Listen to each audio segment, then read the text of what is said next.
You are listening to Radio Long Island City, recorded at our studios near Hell Gate, 9 kilometers north of the Harbor Hill Moraine. And now, the Observatory. The Observatory, Sunday the 12th of July, 2026. It is 21 days after the summer solstice. It is 72 days before the autumnal equinox. In today's episode, a tree returns, orange men marching, and an anti-disco riot. Today's forecast: sunny, high near 85 degrees Fahrenheit, 29.4 Celsius.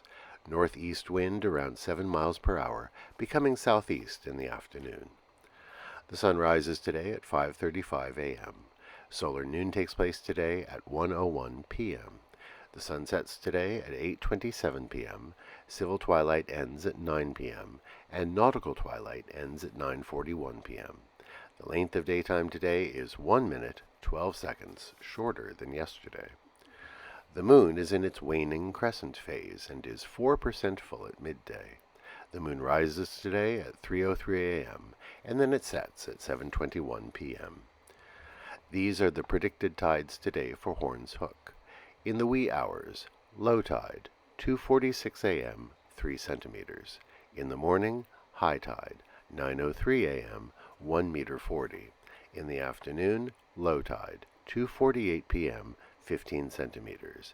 At night, high tide, 9:22 p.m., 1 meter 86.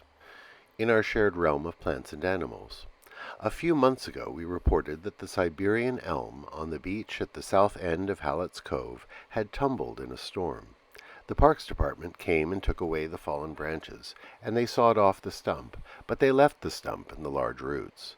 Perhaps it was too expensive to dig the roots up, or perhaps the extensive roots helped stabilize that sandy beach. But now, in midsummer, the stump is covered in greenery. Some of this is patches of self-sown mugwort and lamb's quarters, but in 7 places on the stump and along the roots, the tree itself has burst back to life. The growth is dense and bushy, collections of thin branches reaching upwards, covered in leaves. What a survivor! All the more surprising because the tree is right at the high water mark, so it's regularly exposed to salt water. But it lives on. Commemorations. On this day in 1871, a terrible riot occurred in Manhattan because of a procession of orange men up Broadway. Let's back up a bit to explain the context. In Ireland, since the 18th century, the 12th of July has been celebrated for the overthrow of the Catholic British King James II and his replacement by the Protestant William of Orange. It also observes the defeat of James's army at the Battle of the Boyne. Now, no longer observed in the Irish Republic, it continues to be marked in Northern Ireland, as Protestant Orangemen march in expressions of Protestant ascendancy.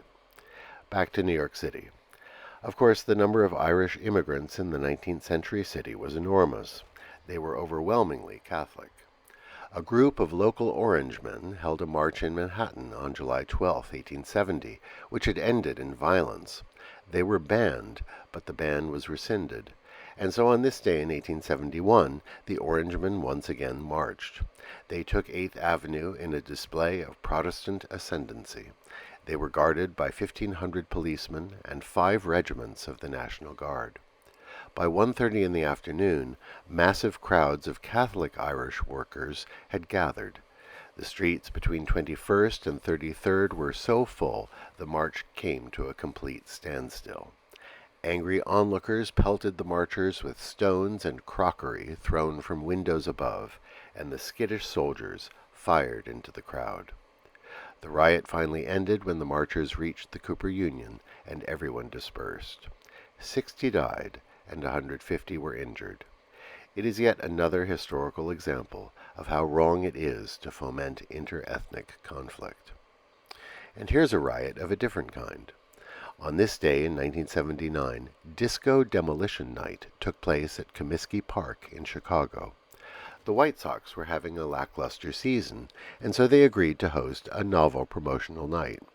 The disco craze had reached its peak, and traditional rock and roll fans had had enough.